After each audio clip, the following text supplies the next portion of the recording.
For the safety of your smile, use Pepsodent twice a day. See your dentist twice a year.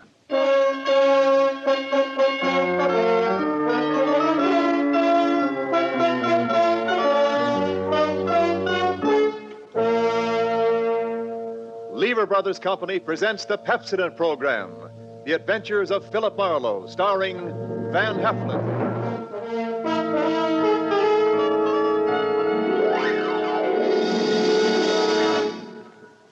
Pepsodent presents Philip Marlowe, Hollywood's famous private detective created by Raymond Chandler. Philip Marlowe, tough, cynical private eye of Murder My Sweet, the sardonic, case-hardened detective of The Brasher Doubloon, The Lady in the Lake, and The Big Sleep. You've seen him in action in all of those top-flight mystery pictures. Now, in order that you may continue to enjoy this exciting mystery series, Pepsodent brings you The Adventures of Philip Marlowe on the air with a cast of noted radio players, and starring MGM's brilliant and dynamic young actor, Van Heflin.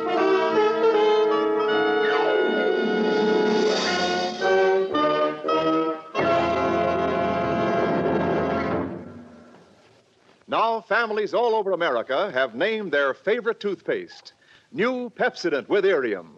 New fresh-tasting Pepsodent with the new cool, minty flavor. It's the 3-to-1 favorite over all other toothpastes. It's true. With families all over America, new Pepsodent is the favorite 3-to-1. Families from coast to coast recently compared new Pepsodent with other toothpastes at home. They preferred new Pepsodent by an overwhelming average of 3-to-1 over all other brands they tried. These families, 3-to-1, said new Pepsodent tastes better, makes breath cleaner, makes teeth brighter. Yes, families 3-to-1 say new Pepsodent tastes better, makes breath cleaner, makes teeth brighter. Get new Pepsodent toothpaste for your family right away.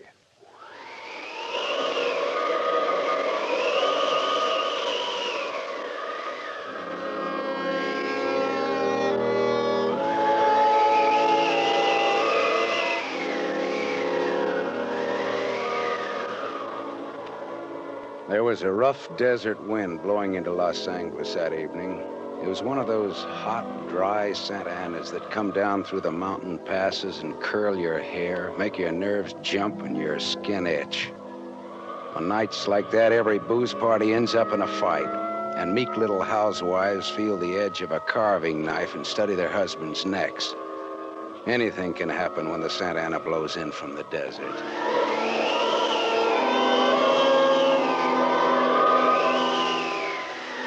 I closed up my office early. I got tired of reading Philip Marlowe, private investigator, backwards on the ground glass of my office door. So I opened the door and closed it from the outside and locked it and went out to get a beer before I went up to my apartment.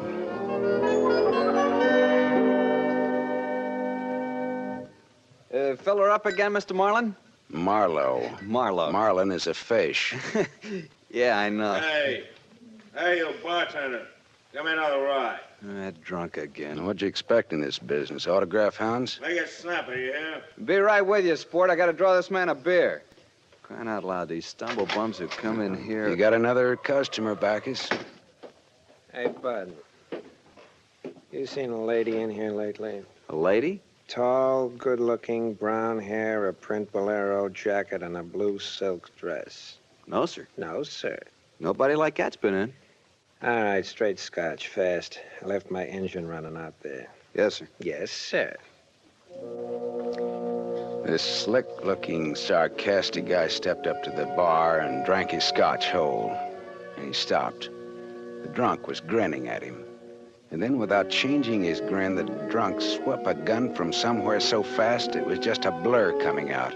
Made a couple of hard snaps, and a little smoke curled. Very little. All right, you other guys. Don't move. So long, Waldo. All right, don't move, you two. Poor Waldo. But I made his nose bleed. So long, boys. Drink up. All right, get on that phone, kid. I'll get his license number. Holy smoke.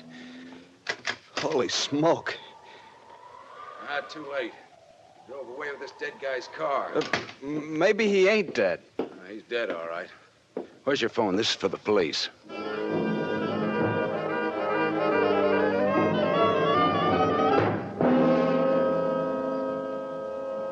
The prowl car boys were there in about 5 minutes.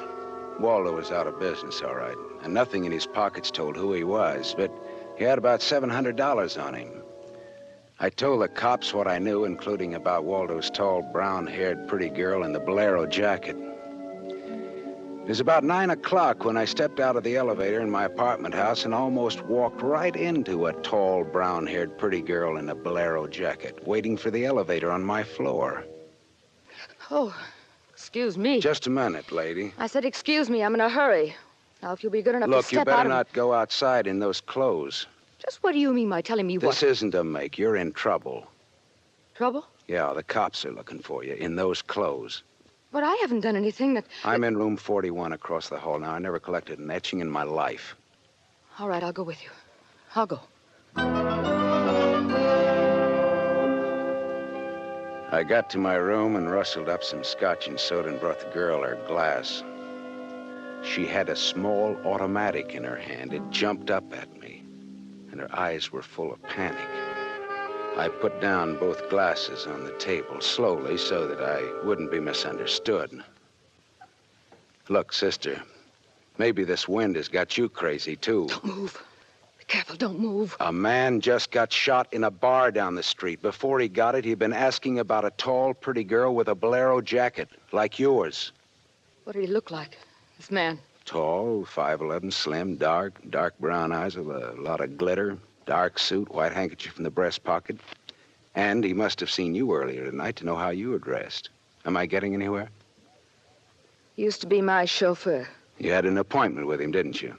Why? Listen, he asked for you, didn't he? Yes, I had an appointment with him. He'd stolen something from me when he left 3 days ago. I was going to buy it back from him. Why didn't you tell the police? I couldn't tell them. It was valuable, wasn't it? Valuable enough for Waldo to steal? $15,000. Oh, it's peanuts. But it wasn't the value. It meant something to me. The man I love gave it to me, and now he's dead. He was a flyer shot down over Germany. I'll go back and tell my husband that. He probably hired you. He did? Well, how much is he paying me? And, where is this husband of yours? He's at a meeting. This late at night? He's a very important man. He's a hydroelectric engineer. I'll have you know that my husband is one of... Skip it. I'll take him out to lunch sometime and have him tell me himself. And about Waldo, whatever he had on you is dead stock now, like Waldo himself. You mean he's dead? Waldo is dead? Yes, sister, he's dead. Dead. Lady, he is dead. Oh. I scream and I'll give you 2 black eyes. I'm not going to scream. Who would that be? There's a dressing room behind that door. Hide there. I don't... Now, don't argue with me. Do it. Right, all right.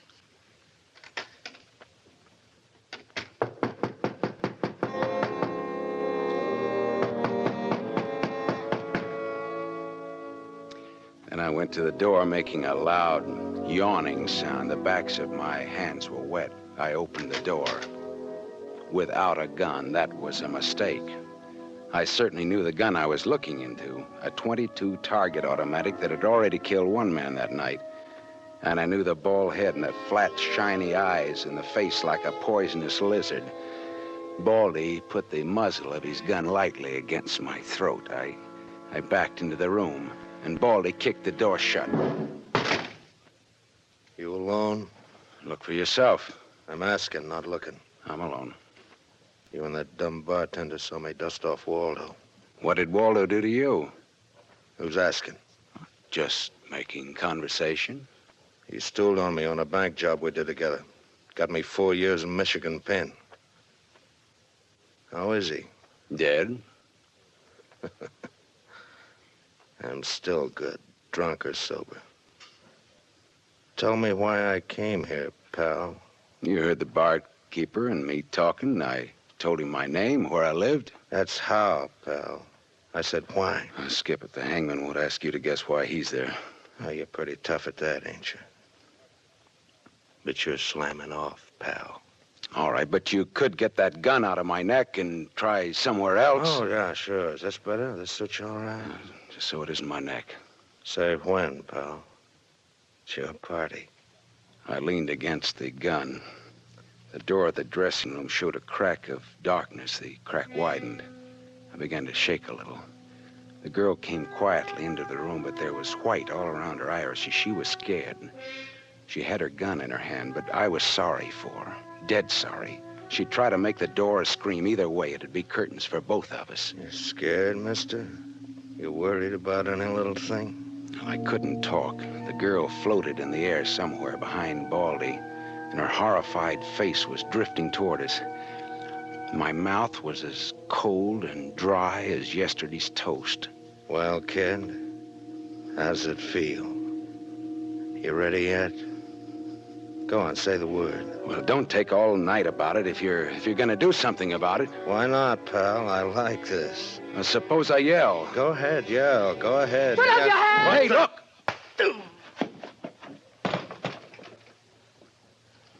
Oh, Thanks, sister. Thanks. That buys me. Everything I have is yours now and forever. is he dead? You flatter me no end, lady. I only punched him. All right, now get out of here while I call the cops down on this killer. Yes. Yes, good night. Good Hey, night. wait. Leave that bolero jacket here. It marks you for the cops. Oh, yes, here. Okay. See you again? Why? Oh, I don't know. No, I guess not. After all, who am I to be the rival of a dead flyer? I'll see that the police get Jesse James here. Good night, lady.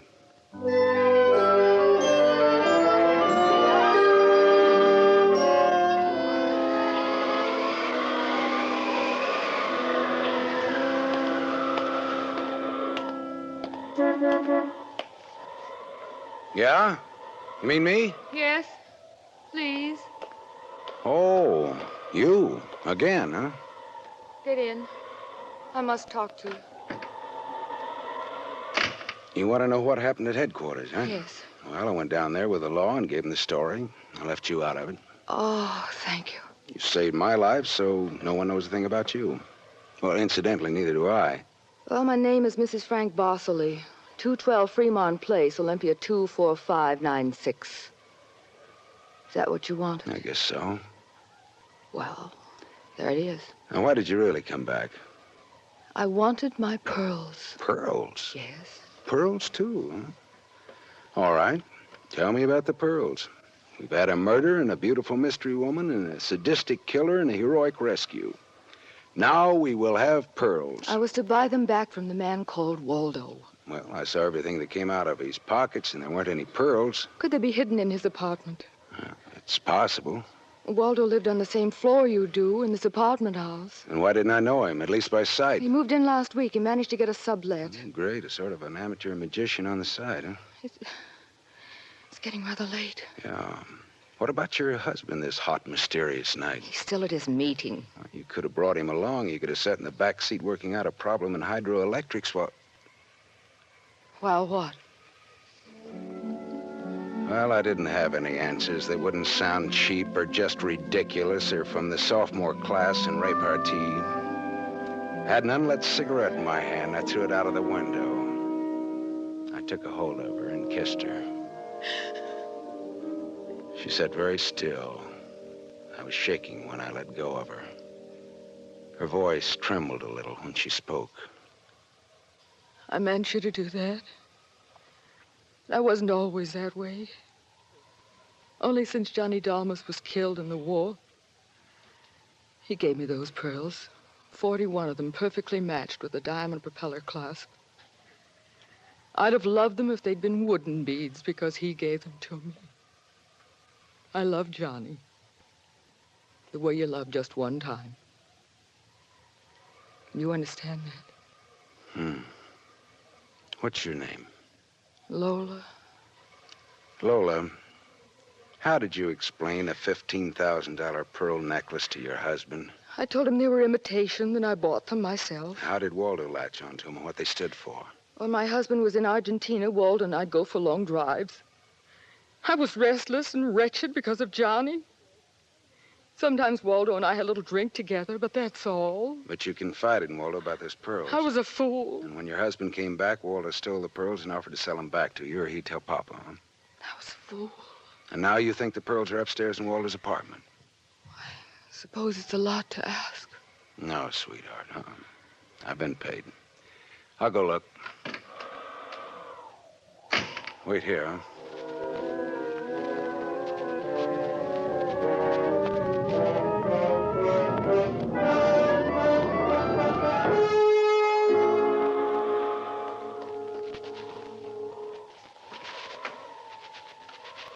Was the gun long, Lola?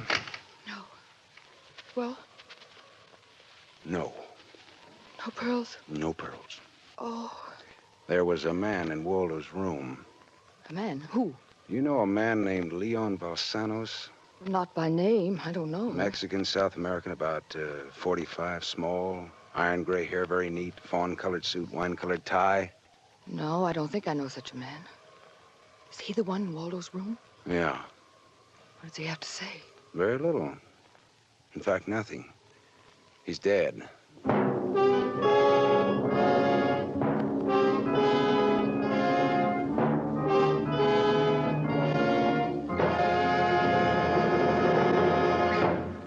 You are listening to The Adventures of Philip Marlowe, starring Van Heflin, with music composed and conducted by Lynn Murray. Yes, families all over America have named their favorite toothpaste. New Pepsodent with invigorating Irium foam. New, fresh-tasting Pepsodent with a new, cool, minty flavor. It's the 3-to-1 favorite over all other toothpastes. It's true. With families all over America, new Pepsodent is the favorite 3-to-1. The Farrell family of Evergreen Park, Illinois, preferred new Pepsodent on every single count. The Farrells say new Pepsodent tastes best of all, makes breath cleaner, makes teeth brighter. On all these counts, by an overwhelming average of 3-to-1, families prefer new Pepsodent over all other toothpaste they've tried. It's a fact. Families 3-to-1 say new Pepsodent tastes better, makes breath cleaner, and makes teeth brighter. Remember, this is not just our opinion. It's the honest conviction of the Farrells and other families who compared new Pepsodent with other toothpastes they had at home. Get new Pepsodent, the only toothpaste containing Irium. Get it for your family without delay.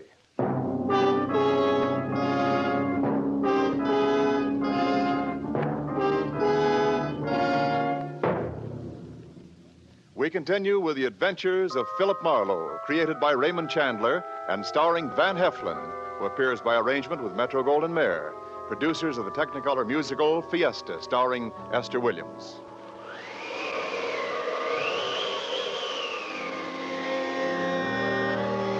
I sat with Lola Barsley in her car listening to that jittery, infuriating desert wind gallop around in the midnight streets.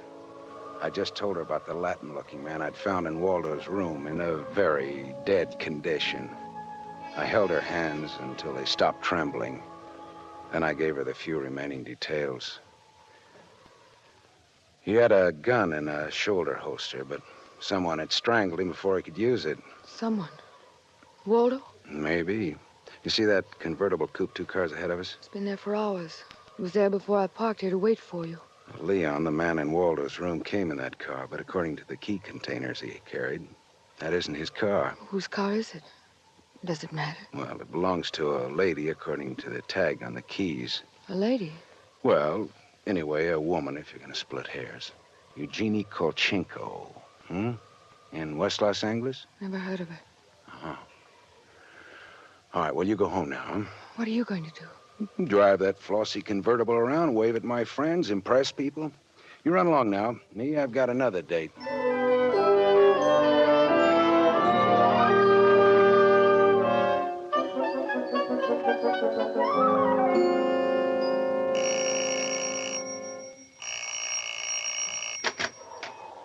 Yes? What is it, please? Miss Eugenie Kolchenko, Yes? What is it? did you lose or misplace a pigeon gray convertible coupe? What are you saying? Now, don't be alarmed. I found it and I brought it home to you. Come in, please. It is a reward you wish. Shall we say... Snap out of it, Dragon Lady. Who was he? Who was who? The little guy, Leon. You loaned your car to. He's dead. Who was he? Oh, no, no. Oh, yes, yes. Eugenie. Darling, come here, please. What's the matter, honey? Who is this man? I came about Miss Kolchenko's car. What about her car? The gentleman who borrowed it couldn't return it on account of he isn't alive. He's dead. Darling, he's dead. Well, that's putting it more bluntly, of course. Dead, huh? Completely. Who are you? Philip Marlowe, private investigator. My card. Mm-hmm. You told the police yet? Never do at once what can be deferred pending negotiations. Aesop. I might negotiate. Oh, peachy. What do you know, Marlowe? A man named Waldo was shot in a bar tonight. I happened to have the inside as to who he was, and when I visited his apartment tonight, I found this Leo Balsanos dead. He wouldn't have had $500 in 20s on him, would he? No, but this Waldo had over $700 on him when he was killed at that cocktail bar, mostly in 20s. Hmm. Is there a basis there for negotiations yet? Very well, Marlowe. I'm a married man. There were certain unpaid bills for some stuff Miss Kolchenko here had charged to my account. But you told me I might charge to your account. All right, so I wasn't very bright. That might be the understatement of the decade, but go on. I had the unpaid bills safely in my briefcase. Somehow this Waldo had a chance to steal the briefcase. I hired Leon and gave him $500 to buy back those bills from Waldo. Instead, Waldo took Leon's dough and was forced to kill Leon in the process. And then he went out to keep another date and accidentally walked into an old pal hostile enough to blow him down. And someone still has those bills. And I'm in for a divorce suit. The man who shot Waldo got away in Waldo's car with your briefcase in it. Yeah, that could be. The cops caught him. Oh. And the police have the briefcase. Maybe. But the police are interested in solving crime, not in tossing mud for the benefit of sensation eaters. Look, I've got a friend or two at headquarters. Let me see what I can do. It's worth $500 to me. Well, then that's what it'll cost you. Well, good luck. And, thank you, Mr. Marlowe. Philip Marlowe, remember? My name is Frank Barcelay. Barcelay. Oh. What does that mean? The big hydroelectric engineer? Yeah. How did you know? My voices tell me. Who?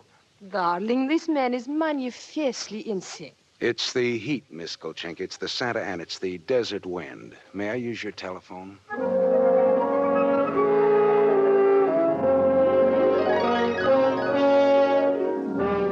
Someday I must tell you about Ibarra.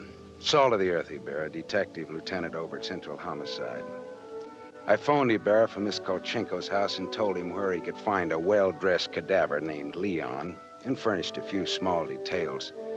I gave Ibarra time to check my tip, and then I went down to see the good lieutenant and told him why I'd been up in Waldo's room, only to find Leon instead of a certain lady's string of pearls. Pearls, eh? Well, I thought Waldo might have them up there. Whose pearls were they? A lady's. Go on.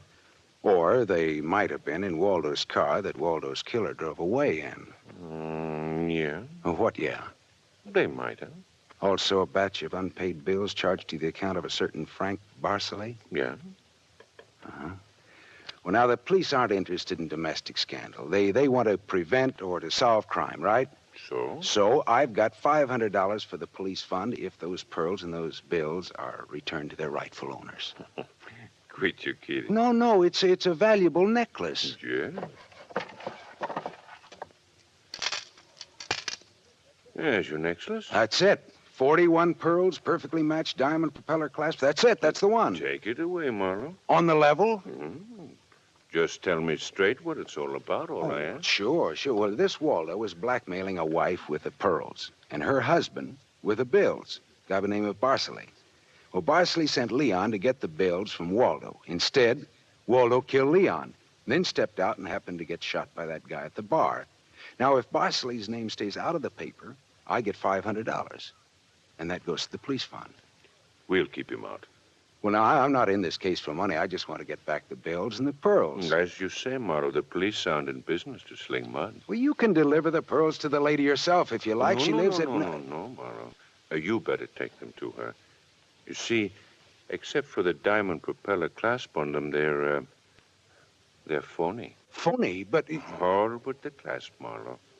All but the clasp. Well,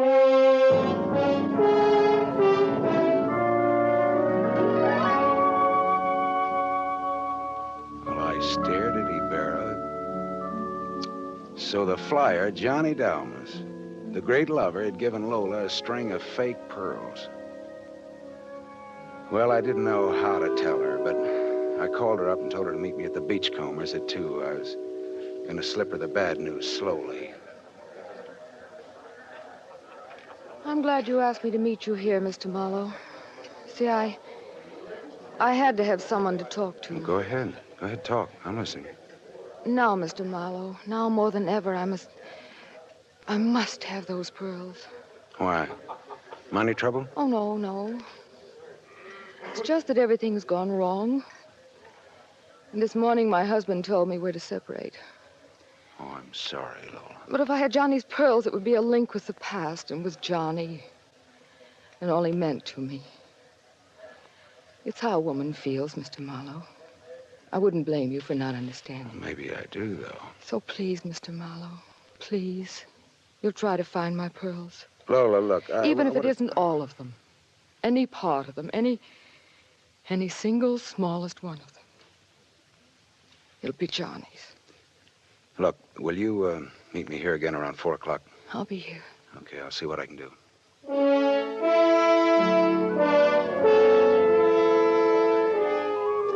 There was only one earthly decent thing I could do.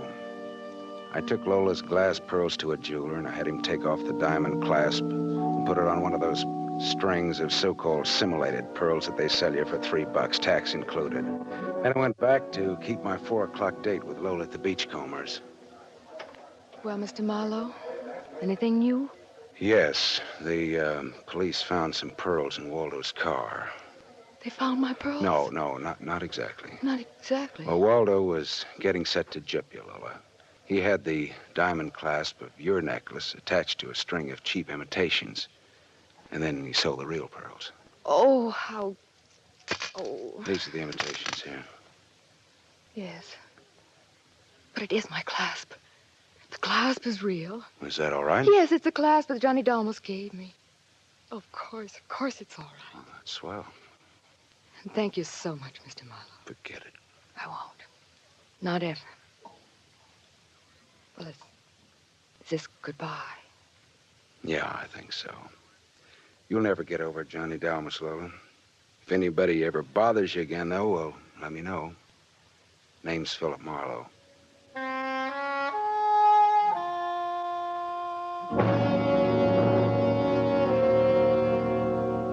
I drove almost to Malibu, and then I parked and walked out on a rock cliff jutting into the Pacific Ocean. Then I reached in my pocket and dug out the string of Bohemian glass pearls that Lieutenant Ibarra had found in Waldo's car. I cut the knot at one end and slipped the pearls off one by one. One by one, I flipped them into the water. The gull swooped down on them and then flapped up again, screaming indignantly. The phony pearls had fooled Waldo and Lola Barsley, but they couldn't fool a seagull. I said to myself, to the memory of Johnny Dalmas, just another four-flusher.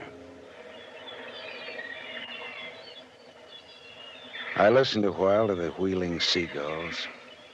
All at once, I realized that the wind had died. The Santa Ana had blown itself out.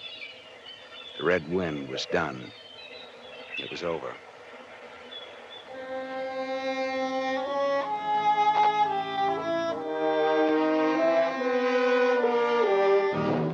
You have just heard Van Heflin starring in the first of a new mystery series, Raymond Chandler's The Adventures of Philip Marlowe, brought to you by the Lever Brothers Company, makers of Pepsodent. Have you tasted the new Pepsodent toothpaste? Its lingering, minty flavor is so fresh and inviting, families prefer it by an overwhelming average of 3 to 1 over all other toothpastes in a recent nationwide test. They said new Pepsodent tastes better, makes breath cleaner, and makes teeth brighter. Remember, new Pepsodent gives you more invigorating irium foam. It sweeps dulling film away. No wonder it's the 3-to-1 favorite with families all over America. Get new Pepsodent with irium for your family right away. Tonight's story on the adventure of Philip Marlowe was based on Red Wind, written by Raymond Chandler, creator of Philip Marlowe, the screen's most famous private detective. It was adapted for radio by Milton Geiger.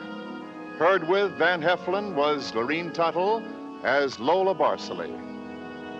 And this is Wendell Niles inviting you to listen again next week at this same time to another exciting story on the adventures of Philip Marlowe, starring Van Heflin with a distinguished cast. This is NBC, the national broadcasting company.